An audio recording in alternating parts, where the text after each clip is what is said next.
السلام عليكم سومالي محمد سيلي ملفي عيني هاي ورمانتا انتان نحي ورمحا إداوسيي كبردن لايف كيدا الله مانتا انتان نحي حيس حرقو ايان داودي لايف كيدا horta xiis xarago lifekeeda halkaas cadayn waxay keentay inuu ninkani xalaal ku qabay ilmaha uu ka dhalay oo waxaas oo dhan horta iska weydiin ma balahaba no question waay laakiin gabdho qiimihiina kor u qaada guys sharaftiina kor u qaada guys hadduu nin yaada isqari sanyeel kadisheel ha ka yeelina guys ha ka yeelina nin waa najis nimankan hadda joogo ma aragtay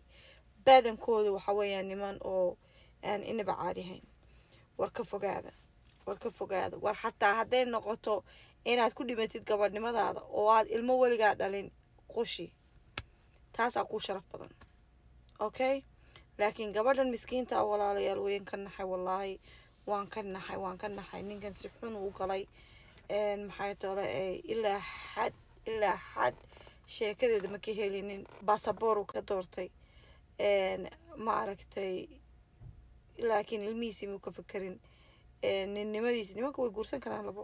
ilaaha u baneeyey laakiin nin ahaw ninnimadaada la soo baxa hadal oo cadcad oo sax oo la sheegi karo la soo fadhiiso meel laakiin ilmahaagii dafir xaaskaagii dhanaad qabtay dafir aad ka baqanaysid qof kale kaas nin maaha laakiin gabadhan yar wallaahi ilaahay qalbiga ha u qaboojiyo horto maxay toole ninkaasi si xun u galay ninkaasi si xun ayuu gabadhaas u galay wallaahi waana nin gun ah waa nin xun nimankoo dhan saas maaha ilaahay kama dhigo kulligood saas bismillaahi laakiin cabsiyaa socoto in lays aaminaa maalidow sheekadiina way qaldan tahay wallahi alcadiim qataraa ku jirtiin guys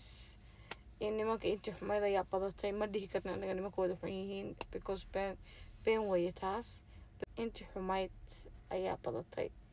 so islaaliyaaya gabdho islaaliya nin naxariis ha u gelin maxay toole weligaa ninku qariya ama wax maaragtay oo dee gabadhnimadaada iyo dumarnimadaada maaragtay wax yeelayo ha ka yeelin ha u nixin nin waaye he's gonna be okay in the end he's gonna be fine okay ha u nixin meel cad ha lagu aroosto meel cad ha imaado shirka barta soo dhex dhigaan ku dhahay toole waa isqudba siraysanayna iyo horta aniga waxyaalahaas abidkii maba ka heliba waxyaalo oo maaragtay inaba caadi ahayn waay laakiin gabdho yaryar oo yaan laydin sheegin wax qalada runta ninka ugu dhaqi karo oo runta geesi ah oo is-sheegi karo oon ku qarin horta ninku qariyay muxuu kuu sheegay ilaahayba ma ku qarinine maxaa nin uu kuu qarinayaa maxay tahay maxaa ka dambaysa wixii la qariyo qurun ayaa ku jiro wixii la qariyo qurun ayaa ku jiro weligiin ha ka yeelina abid ha ka yeelina gajaf waxaas maaragtay gabadhnimadaadii iyo geesinimadaada la soo bax insha allah tolkaagana kugu maaragtay garab galayaan alxamdulilah laakiin kaboodaan ku dhahay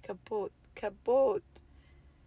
ha u ooyin laakiin ninnaade laakiin waan ku faraxsanaa horta maanta inaad lifeka soo gashay oo aad horta caddaysay runtii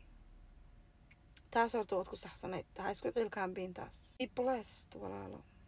insha allah ilaah ha kuu muqan qof waxaa laga xukumaqay ilmahaaga takeergarayso dhexda u xidho nin dambena saasoo kale ha ka yeelin walaalo tan way kugu dhacday it's okay way dhacdaa waxyaalo badan way dhacdaa ha ka yeelin insha allah waad noolaan doontaa insha allah waad noolaan doontaa wax kaa lumi doona ma jirto noloshii hore tuur noloshaada cusub la soo bax alxamdulilah ilaahay mooyo qof bili aadan ka baqin ya insha allah ilaahayna ha kula garab qabto we love you sis